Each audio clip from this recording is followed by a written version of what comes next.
آج جانتے ہیں کہ انسان نے دکھ دینا کہاں سے سیکھا۔ یہ بات ہے 1961 کی، وہ دور جب دوسری جنگ عظیم ختم ہو چکی تھی، لیکن اس کے زخم ابھی بھی ہر انسان کے ذہن میں تازہ تھے۔ لوگ حیران اور پریشان تھے کہ انسان دوسروں کو اتنا دکھ کیسے دے سکتا ہے۔ کیا ایک عام شخص صرف اتھارٹی کا حکم مان کر بے رحمی کر سکتا ہے؟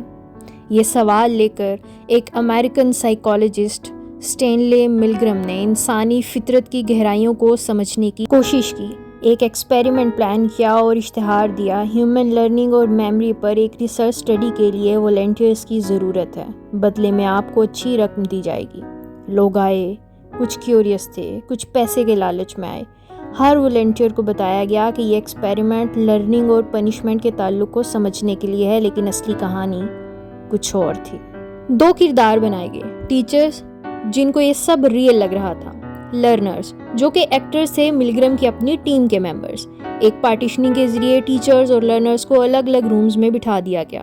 ٹیچر کے سامنے ایک الیکٹرک شاک مشین تھی، 15 وولٹ سے لے کر 450 وولٹس تک شاک کا لیول بڑھا سکتی تھی۔ ٹیچرز کا ایک کام تھا لرنرز کو سوال پوچھنا، ہر غلط جواب پر لرنرز کو شاک ملتا۔ پہلی شاک پر لرنرز کی آواز میں سے ہلکا سا آؤچ نکلتا، سب کچھ مینیجیبل لگتا تھا، لیکن جیسے جیسے شاکس بڑھتے گئے لرنرز کی چیخیں انٹینس ہوتی گئیں۔ وہ کہتے، پلیز مجھے چھوڑ دو، میرے دل کا مسئلہ ہے، مجھے کچھ ہو جائے گا۔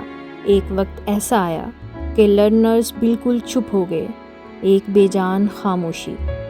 اور یہاں سے ٹیچرز کی مورل سٹرگل شروع ہوتی ہے۔ جب کبھی ٹیچرز گھبرا کر رکتے تو سامنے بیٹھا ہوا ایکسپیریمنٹر یعنی اتھارٹی فگر انہیں کام مگر مضبوط لہجے میں کہتی، please continue, the experiment requires that you continue, it is absolutely essential that you continue, you have no other choice, you must go on۔ اور یہ سینٹینسز کام کرتے تھے۔ 65% لوگ 450 وولٹس تک شاک دیتے چلے گئے، صرف اتھارٹی کی بات ماننے کے لیے۔ لرنرز کی چیخیں، دل کا مرض اور اپنی آواز سب اتھارٹی کے ایک حکم کے آگے دب گئی۔ نتیجہ ایک حیران کن سچ۔ ملگرم نے سوچا تھا کہ شاید صرف 8% لوگ آخری لیول تک جائیں گے، لیکن یہ نمبر 65% تک تھا۔ یہ حیران کر دینے والا سچ تھا، اور اس ایکسپیریمنٹ نے تاریخ کو سچ بتایا کہ لوگ اپنے ایکشنز کی ذمہ داری اٹھانا چھوڑ دیتے ہیں جب انہیں لگتا ہے کہ وہ صرف آرڈرز فالو کر رہے ہیں۔ کیونکہ اس ایکسپیریمنٹ میں موجود ٹیچرز نے بعد میں بتایا کہ ہمیں برا لگ رہا تھا، لیکن ہم یہ کام کرتے گئے، دوسروں کو شاکس دیتے گئے، کیونکہ ہمیں لگا کہ یہ اتھارٹی فگر کی ذمہ داری ہے۔ اور اس طرح یہ سسٹم شروع سے انسانی فطرت کو ہلا کر ویلیوز کو مٹا سکتا ہے۔ ورک پلیس ہراسمنٹ کو دیکھ لیا جائے تو کارپوریٹ آفیسز میں لوگ ان ایتھیکل کام کرتے ہیں، صرف باس کی بات ماننے کے لیے۔ پولیٹیشینز، کمیونٹی لیڈرز اور پیرنٹس تک اتھارٹی کا مس یوز کرتے ہیں۔ ہماری اپ برنگنگ ہمیں اتھارٹی کی عزت اور اس کی بات ماننے کی تلقین کرتی ہے، چاہے وہ بات غلط ہی کیوں نہ ہو۔ ہمیں سوال کرنے کی اجازت نہیں دی جاتی۔ ایک بار اس ویڈیو کو دیکھنے کے بعد سوچئے گا ضرور کہ ہر حکم کو بلائنڈلی فالو کرنا ضروری نہیں۔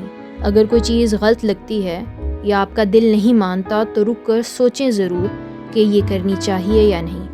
ہمیشہ اپنے ایکشنز کی ذمہ داری اٹھانی چاہیے یا نہیں، چاہے اتھارٹی کا کتنا بھی پریشر کیوں نہ ہو آپ پر، کیونکہ یہ عادتیں ہماری جڑوں کے اندر شامل ہو کر ہماری نسلوں کو برباد کر دیتے ہیں۔